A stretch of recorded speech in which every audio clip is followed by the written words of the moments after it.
अस्सलाम वालेकुम नाजरीन। ये सिंध ताश माहिदे के तसलसल में एक और वीडियो है। पिछली वीडियोस में हमने आपको बताया था कि किस तरह इंडिया और पाकिस्तान के दरमियान डायलॉग का एक सिलसिला शुरू हुआ। एक मजमून के नतीजे में वर्ल्ड बैंक की एंट्री कैसे हुई, और फिर इंडिया ने जब डायलॉग शुरू हुआ तो इंडिया ने क्या तजावीज़ दी, पाकिस्तान ने क्या तजावीज़ दी, उस पर वर्ल्ड बैंक की क्या तजवीज़ थी, और उस पर फिर एक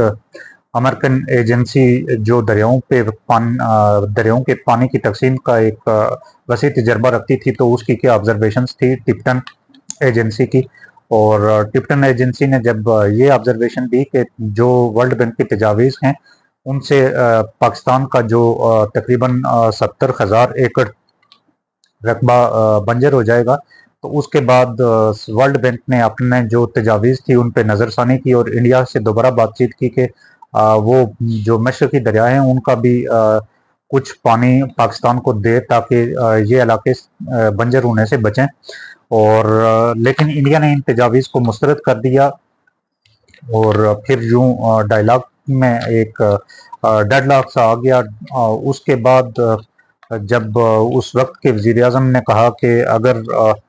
पाकिस्तान की नहरों का पानी बंद कर दिया गया तो वो अपनी ज़िंदगी को भी दांव पर लगाने से गुरेज नहीं करेंगे। उसके बाद इस धमकी के बाद डायलॉग का सिलसिला एक मरतबा फिर से जारी हुआ, और उसमें टिप्टन एजेंसी की जो तजावीज़ थी कि अगर इस तरह की मशरक़ी दरिया पूरे के पूरे इंडिया को दे दिए जाते हैं तो पाकिस्तान मगरबी दरियाओं से अपने उन इलाकों को लिंक कैनाल्स के ज़रिए सैराब कर सकता है और उनको बंजर होने से बचा सकता है। लेकिन उस जो लिंक कैनाल्स का एक मंसूबा था, तो उसके लिए जो उस एजेंसी की जो ऑब्जर्वेशंस थी और उन्होंने जो एक फिजिबिलिटी तैयार की थी वो थी $343 मिलियन उस पर तखमीना आता था, और एक खासा लंबा वक्त दरकार था। और इन दोनों चीज़ों पे इंडिया ने अपनी रिजर्वेशन शो की और कहा कि भाई ये पैसे हम नहीं अदा कर सकते क्योंकि इंडिया एक गरीब मुल्क है, और फिर उसमें वक्त भी बहुत ज़्यादा मांगा जा रहा था। पाकिस्तान ने भी कहा कि पाकिस्तान के पास भी इतने वसाइल नहीं हैं, और फिर से एक डेडलॉक हो गया। और जब ये डेडलॉक जारी था कि 1958 में, अक्टूबर 1958 में पाकिस्तान का पहला मार्शल लॉ लग गया। मार्शल लॉ के बाद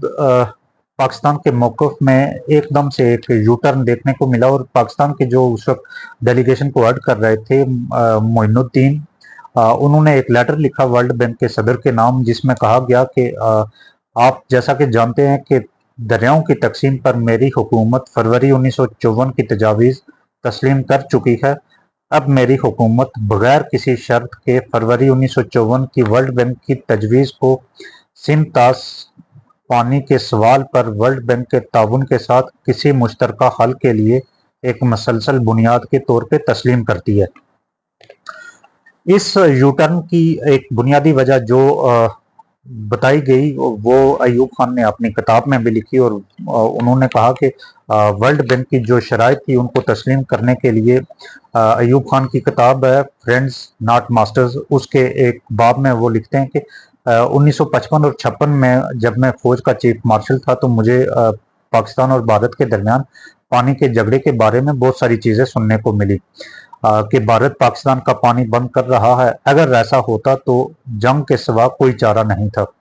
मुझे इस गंभीर मसले के बारे में ज़्यादा इल्म नहीं था, चनाचे पंजाब हुकूमत के 2 इंजीनियर्स ने मुझे ब्रीफिंग दी और मसले से आगाह किया। मैंने महसूस किया अगर पाकिस्तान और भारत के मुज़ाकरात नाकाम हो जाते हैं और भारत नहरों का पानी बंद कर देता है तो नौबत जंग तक आ जाएगी। पाकिस्तान की फ़ौज से भारत की फ़ौज 3 गुना बड़ी है। हालात पाकिस्तान के खिलाफ थे, इसलिए अक्लमंदी का तकाजा ये है कि भारत के साथ तस्फिया कर लिया जाए। हाँ, इस मसले का हल पाकिस्तान के लिए कम दर्जे का ही क्यों ना हो, क्योंकि सब कुछ खोने के बजाय दूसरे दर्जे का हल बेहतर है। अक्टूबर 1958 के बाद मैंने इस मसले का बगौर जायजा लिया और इस बारे में पुख्ता फैसले किए, और वर्ल्ड बैंक की 5 फरवरी 1954 की तजवीज़ को गैर मशरूत तौर पर कबूल किया और वर्ल्ड बैंक को इस तस्फिये का पूरा इख्तियार दे दिया। مجھے اس دوران اپنے فنی اور انتظامی ماہرین کی مخالفت کے بارے میں اندازہ ہوا تو میں نے حالات کی سنگینی کے پیش نظر ایسے 30 سے 40 افسروں کو لاہور کے گورنمنٹ ہاؤس میں بلایا اور ان سے خطاب کیا۔ اس خطاب میں انہوں نے افسروں سے کیا کہا اس کے بارے میں ایوب خان لکھتے ہیں کہ میں نے ان سے کہا کہ حضرات اس مسئلے کے نتائج دور رس ہیں۔ میں آپ کو بتانا چاہتا ہوں کہ سب حالات ہمارے خلاف ہیں۔ میں یہ نہیں کہہ رہا کہ ہم اپنے حقوق سے دستبردار ہو جائیں، لیکن یہ ضرور کہوں گا کہ ہم نے اس مسئلے کا ایسا حل نکالنا ہے جس سے ہم نباہ کر سکیں۔ ہم بیوقوفی کا مظاہرہ نہ کریں، اسے قبول کر لیں۔ اب جب میں یہ مشورہ دے رہا ہوں تو ذمہ داری مجھ پر آتی ہے، اس کے حل کی ذمہ داری آپ میں سے کسی پر عائد نہیں ہوتی۔ اس لیے میں آپ کو صاف صاف بتا دینا چاہتا ہوں کہ اب حکمت عملی میری ہی چلے گی۔ اگر کسی تکنیکی تفصیل کے بارے میں شبہ ہو تو میں آپ سے مشورہ کروں گا۔ اس کے علاوہ کسی کو اختیار نہیں کہ میری وضع کردہ حکمت عملی میں مداخلت کرے۔ اگر ایسا ہوا تو میں خود اس سے نمٹوں گا۔ اس لیے کسی کو تنقید کی غلطی نہیں کرنی چاہیے۔ امید ہے تمام لوگوں کو میری بات سمجھ آ گئی ہوگی۔ اس تقریر کے بعد ڈائلاگز چلتے رہے اور ورلڈ بینک کی طرف سے ایک مسودہ تیار ہو کر پاکستان پہنچا تو اس پر ایک سیکرٹری نے اس وقت کے ایک سیکرٹری نے کچھ اعتراض کیا اور اپنی ریزرویشن شو کی، تو اس پر ایوب خان نے ان کو دھمکی دی، سخت کارروائی کی اور اس کے بعد پھر کسی نے آواز نہ اٹھائی۔ معاہدے کے جب نکات سامنے آئے تو اس میں ایک چیز لکھی ہوئی تھی کہ بھارت مغربی دریاؤں کا پانی بالخصوص دریائے جہلم کا پانی مقامی آبادی کی ضرورت کے لیے استعمال کرے گا۔ یہ ایسی تجویز تھی جو ورلڈ بینک کے پروپوزل میں شامل نہیں تھی۔ جو 1954 میں جو ورلڈ بینک نے پروپوزل دیا تھا اس میں یہ چیز شامل نہیں تھی، اور پاکستان نے اس معمولی مقدار کے تعین کا اصرار کیا تو انڈیا نے کوئی جواب نہیں دیا۔ لیکن 1959 میں لندن میں ایک میٹنگ ہوئی، اس میں انڈیا نے یہ واضح طور پر کہا کہ بھارت کو یہ حق ہونا چاہیے کہ وہ مغربی 3 دریاؤں پر پانی کے ڈیمز بنائے، مغربی 3 دریا جو ہیں ان پر ڈیمز بنائے بجلی کے لیے، اور سیلابی پانی کو روکنے کے لیے کچھ ایسے ڈیمز بنائے تاکہ بھارت سیلابی کیفیت سے بچ سکے۔ پاکستان نے اس کی مخالفت کی، لیکن ورلڈ بینک نے اس موقع پر بھارت کا ساتھ دیا اور کہا کہ ورلڈ بینک جو ہے قانونی موشگافیوں میں الجھنا نہیں چاہتا۔ اس کے بعد پھر 1960 اپریل میں ایک میٹنگ ہوئی لندن میں، اور یہ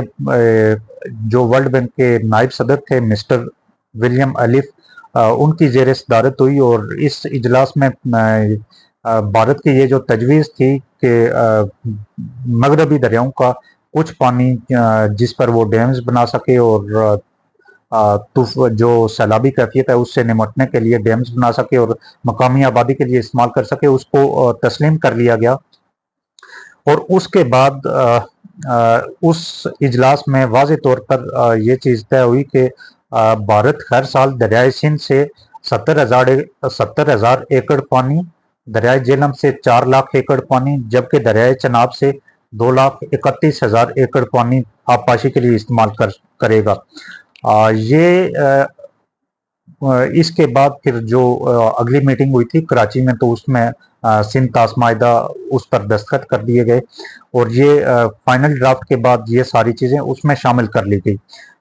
پاکستان میں جو ایک یو ٹرن دیکھنے کو ملا، جو پاکستان کا ایک سٹینڈ تھا 1951 سے لے کر 1958 تک، تو ایوب خان کے مارشل لا کے بعد اس میں یکدم سے ایک یو ٹرن آیا، اور اس یو ٹرن کے بعد جب معاہدہ طے ہوا تو اس میں پاکستان کو کیا ملا، انڈیا کو کیا ملا، معاہدے کی تفصیل جو